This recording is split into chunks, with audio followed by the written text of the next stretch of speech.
Hello students, welcome to Vector Science Academy. Today we will start with our chapter Surface Chemistry. So let's take some important notes about surface chemistry. First of all, you should know that what is adsorption. Adsorption is basically the accumulation of molecular species at a surface rather than in the bulk of solid is termed adsorption. So adsorption का मतलब क्या है? अकमुलेशन होता है बच्चा molecular species का, कोई भी मॉलिक्यूलर स्पीशीज हो सकते हैं, वो पानी हो सकता है, कुछ भी हो सकता है, किसी सॉलिड की सरफेस के ऊपर जो अकमुलेट होना सरफेस पे, ना कि उसके अंदर, सरफेस पे अकमुलेट होना, उसको बोलते हैं हम एड्सॉर्प्शन. सो जो मॉलिक्यूलर स्पीशीज जो सरफेस के ऊपर लग रही है उस मॉलिक्यूलर स्पीशीज को हम बोलेंगे एड्सॉर्बेट, और जो सरफेस जहाँ पे वो मॉलिक्यूलर स्पीशीज आ रहा है उस सरफेस को हम बोलेंगे adsorbent. The molecular species or substance which accumulates at the surface is termed adsorbate.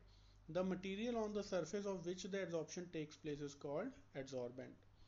So adsorption is basically a surface phenomena, right? So adsorption क्या है? Adsorption कुछ नहीं है, सिर्फ एक normal accumulation होता है molecular species का. पानी ले लो, कुछ कोई भी चीज़ ले लो, अगर आप सरफेस के ऊपर वो चीज़ रख रहे हो तो वो जो सरफेस के ऊपर चीज़ रखी गई है उसको हम एड्सॉर्बेट बोलेंगे, और जिस सरफेस के ऊपर रखा गया है वो सरफेस को हम एड्सॉर्बेंट बोलेंगे, राइट? तो ये एक सरफेस का फिनोमिना होता है, ये बल्क फिनोमिना नहीं होगा, ये उसके अंदर नहीं जाता है, सरफेस के ऊपर ही रहता है. इसकी अगर हम कुछ एग्जांपल्स देखें तो जैसे ऑक्सीजन ले लो, हाइड्रोजन ले लो, कार्बन मोनोऑक्साइड गैसेस ले लो, इनको एक वेसल में डालो, taken in a closed vessel containing powdered charcoal. देखिए एक वेसल में हमने पाउडर्ड चारकोल रखा है, उस चारकोल ने जब हमने उस पर गैसेस डाली तो वो गैस जाके वो पाउडर्ड चारकोल के ऊपर जुड़ना शुरू हो गया सरफेस पे. तो ऐसे जुड़ने से क्या होगा, जो प्रेशर रहेगा ना गैस का वो कम हो जाएगा. अब खुद सोचिए, जो गैसेस उधर घूमनी थी वेसल में, अब वो घूमने की बजाय वो सरफेस के ऊपर लग रही हैं, इसकी वजह से जो प्रेशर होगा वेसल में वो कम हो जाएगा. ठीक है, the pressure of the gas in the enclosed vessel decreases.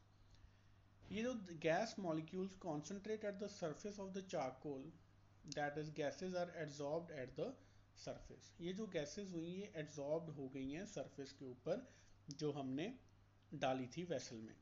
ठीक है. सेकेंड एग्जाम्पल देखिए, the air becomes dry in the presence of silica gel. अब आपने देखा ही होगा, कई बार आप कोई भी सामान लेते हो या शूज़ लेते हो, कुछ भी, या कोई भी प्लास्टिक का सामान, या उसमें एक सिलिका जेल्स की वो रहती है, पैकेट रहते हैं. वो सिलिका जेल क्या करते हैं, वो मॉइस्चर को एब्जॉर्ब करते हैं, because the water molecule get absorbed on the surface of the gel. ये दोनों अगर हम एग्जाम्पल्स को देखें तो हमें इतना तो पता लग गया है कि that solid surfaces can hold the gas और liquid molecule by virtue of adsorption. कि सॉलिड सर्फेसिस जो होते हैं दोनों में, देखिए आपने सॉलिड सर्फेसिस थे, उन्होंने क्या किया, लिक्विड और गैस को वो क्या ले रहे हैं, एड्सॉर्ब कर सकते हैं. पहले वाले में गैस था, दूसरे वाले में लिक्विड था, राइट? सो ये अपनी होगी एड्सॉर्प्शन की एग्जांपल्स. अब हमें एक और चीज आनी चाहिए, एब्जॉर्प्शन और एड्सॉर्प्शन में डिफरेंस. एब्जॉर्प्शन जैसे कि आपने पता ही, एब्जॉर्ब होना, एड्सॉर्प्शन सरफेस पे लगना. सो एड्सॉर्प्शन में देखिए, the substance is concentrated only at the surface, the process in which fluid is dissolved by the liquid और सॉलिड.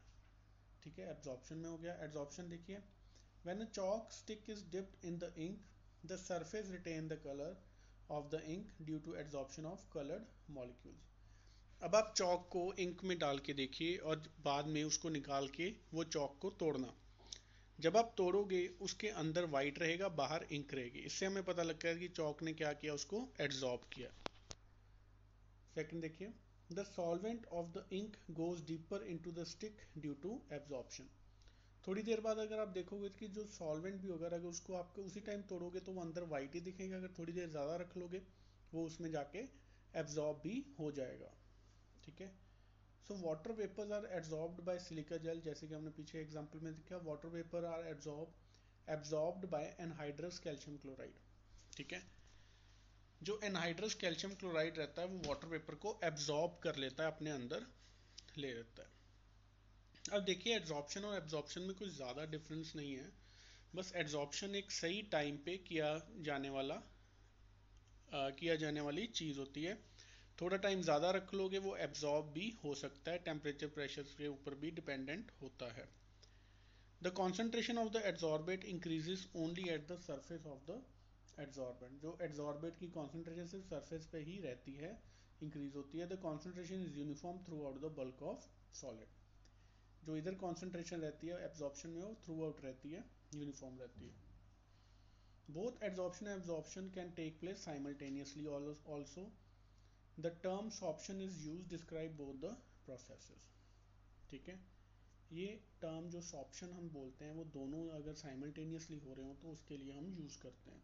तो ये डिफरेंस 2 नंबर में पूछा जाता है। अब मैकेनिज्म देखिए एड्सॉर्प्शन का। सबसे पहले देखिए, ये एड्सॉर्बेंट लिया हमने चारकोल, ये एड्सॉर्बेट लिया मिथाइलिन ब्लू। ये देखिए ये सरफेस के ऊपर लगा है अंदर नहीं गया। ठीक है, in the above example adsorbent atoms और molecules are not surrounded by atoms और molecules of their kind and they have unbalanced attractive forces on the surface which can hold adsorbate particles। ठीक है, अब देखिए अंदर इसके एक फोर्स अलग से होगी जो आपसी मॉलिक्यूल्स के बीच में होगी, बाहर जो एड्सॉर्बेट के साथ इसकी अलग से फोर्स होगी। ये जो डिफरेंस इन द फोर्स है यही इसको अट्रैक्ट करके रख रहा है। ठीक है, एग्जांपल इसकी सिलिका जलजा एलुमिना। ठीक है, और देखिए adsorption arises due to the fact that the surface particles of the adsorbent are not in the same environment as the particle inside the bulk। जो अभी मैंने पॉइंट बोला ये वही पॉइंट है। On the surface of the particles are not surrounded by atoms। The particles are not surrounded by atoms or molecule of their kind on all sides and hence they possess residual attractive force। इस point पे थोड़ा focus कीजिए, residual attractive forces। These forces of the adsorbent are responsible for attracting the adsorbate particle on its surface। यही forces होते हैं जो adsorbent की जो responsible होते हैं for attracting the adsorbate particles on its surface। कौन सी forces? Residual attractive forces। The extent of adsorption increase with the increase of surface area per unit mass of the adsorbent at the given temperature and pressure। अब adsorption कितना increase होगा? The extent of adsorption increases कैसे? With increase of the surface area per unit mass of the adsorbent at a given temperature and pressure. ठीक है, mechanism आपको समझ में आया कैसे हो रहा है? रेजिडुअल अट्रैक्टिव फोर्सेज होती हैं क्योंकि वो बल्क फोर्स से डिफरेंट होता है, तो आपस में अट्रैक्शन होता है, उससे एड्सॉर्प्शन फिनोमिना होता है। तो ये फैक्टर्स अफेक्टिंग जो एड्सॉर्प्शन है, ये फैक्टर्स नहीं है, अफेक्ट नहीं है एक्चुअल में।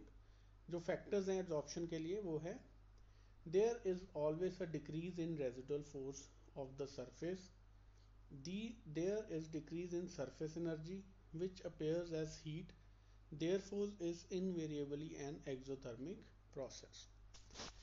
जब भी ये एड्सॉर्प्शन होता है हमेशा क्या होता है? Decrease in residual forces on the surface. ठीक है, उसकी सरफेस की एनर्जी भी डिक्रीज होती है, रेजिडुअल फोर्स भी डिक्रीज होती है, जिसके कारण हीट निकलता है। और आपको पता ही है अगर हीट निकल रहा है तो वो प्रोसेस को हम एक्सोथर्मिक प्रोसेस बोलते हैं। इसको हम ऐसे भी ले सकते हैं thermodynamically, delta H of adsorption is always negative, तो हीट ऑफ एंथैल्पी होता है। When a gas is adsorbed the freedom of movement of its molecule become restricted. जब भी गैस एड्सॉर्ब होता है बच्चा, क्या होता है? जो फ्रीडम होता है मूवमेंट ऑफ द मॉलिक्यूल वहां पे रिस्ट्रिक्ट हो जाता है। This amounts to decrease the entropy. अब देखिए एंट्रोपी आपको पता ही है कि रैंडमनेस होती है। अब अगर वो मॉलिक्यूल्स ने घूमना था, अब वो एक जगह पे टिक गए हैं, तो एंट्रोपी भी नेगेटिव होगी। ठीक है, so entropy of the gas after adsorption that is delta S will also be negative. So adsorption is thus accompanied by decrease in enthalpy as well as decrease in entropy of the system. ये चीज़ याद रखना, ये आपको कई बार MCQs में पूछा जा सकता है या थोड़ा घुमा के भी इसमें पूछ लेते हैं क्वेश्चन। ठीक है। सो इसमें हमने क्या किया कि ये एक्सोथर्मिक होता है, एड्जॉर्प्शन जो रहता है इसमें डेल्टा H नेगेटिव होता है और एंट्रोपी भी नेगेटिव होती है। अब टाइप्स ऑफ एड्जॉर्प्शन में अगर आप देखोगे तो two types of adsorption of gases on solids होता है। If accumulation of gas on the surface of a solid occurs on account of weak van der Waals forces, the adsorption is termed as physisorption और physical adsorption। ठीक है। तो अगर तो weak van der Waals forces से जो accumulate हुए हैं गैस सरफेस पे, तो उसको हम फिजिसॉर्प्शन बोलेंगे। अगर if the gas molecules or atoms are held on the solid surface by chemical bonds, the adsorption is termed as chemisorption और केमिकल एड्सॉर्प्शन। और ये जो केमिकल बॉन्ड्स रहते हैं ये मे बी कोवलेंट और आयनिक होंगे नेचर में। Sometime these two processes occur simultaneously and it is not easy to ascertain the type of adsorption. ठीक है। एड्सॉर्प्शन में physisorption and chemisorption very important है। फिजिकल ऑप्शन तभी होगा जब weak van der Waals forces से अट्रैक्शन होती है, किसकी, एड्सॉर्बेट और एड्सॉर्बेंट की। ठीक है। केमिसॉर्प्शन तब होगा जब केमिकल बॉन्डिंग से होगा, और ये chemical bonding mostly covalent bonding होती है। ठीक है। Okay students, so next topic हम कल करेंगे संडे को। मैं आपको और वीडियोस इसका भेजता हूँ, जब तक आप इतना देखिए, क्योंकि ये चैप्टर थॉरली पढ़ने वाला है, रीडिंग वाला है, तो इसको अच्छे से पढ़ना, क्योंकि इसमें से ज़्यादा टेक्निकल क्वेश्चंस के अलावा आपको ज़्यादातर घुमा के या पूछे जाते हैं क्वेश्चंस। MCQs में भी ये इम्पॉर्टेंट रहता है। ओके।